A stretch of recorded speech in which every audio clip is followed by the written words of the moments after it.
Well, when we come to the church about 5 years ago, they had a food distribution ministry over at the office, and it was kind of a will call. People would come by and that knew about it. It wasn't publicized necessarily, but as word spread around, then that activity over in the office increased, and basically Tracy was the one that was feeling the brunt of it. The secretary was handing out, it got to 11 and 12 bags a day.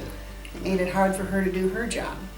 So we went through the paperwork and training and so forth, and are now able to purchase food at the Second Harvest. Doing the distribution over at the office was costing us about $15 a bag. Going from $15 a bag to $3 a bag, it just made sense to be good stewards of what God had given us as a church. It just seemed like the logical way to go, and it's been a great way to go. I guess it was it'd be 2 years in April. We started off with about 20 people. In November, we had almost 150 people come through.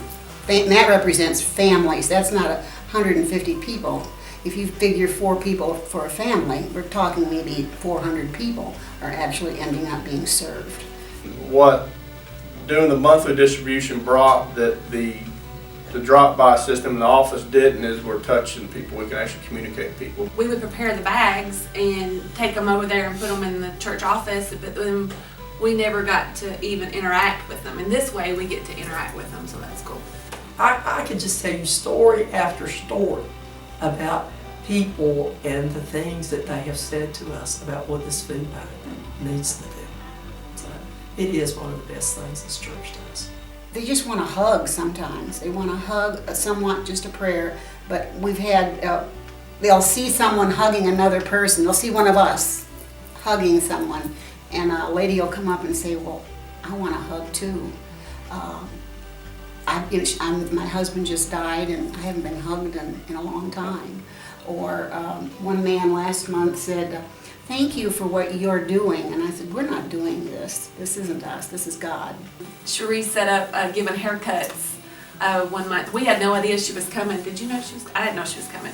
And she come and she had all of her stuff and she's like, I'm gonna give haircuts today. And we're like, okay, you give haircuts today. And so she set up in there in the Sunday school classroom and gave haircuts. And then we were able to provide some Christmas cards and so forth for the participants. The children's ministry's been very sweet about participating, and they wrap some of the canned goods with their little notes and pictures, and it was really sweet.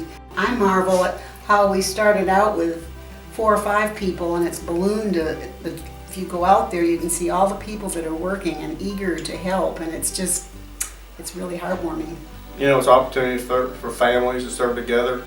What really excites me about this ministry is the fact that there's such a wide range of congregation that serves together. You know, all the way from Charlie, who's an infant, folks that are in their 70s, and everybody in between.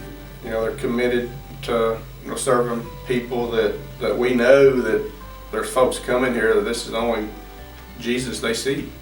The food bank is just awesome because you have a chance to just love on other people. And that's the most important thing.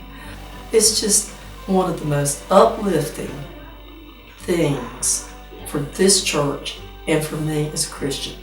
Because I think that, faith, you're saved by faith. But because of your faith, you want to do things for other people.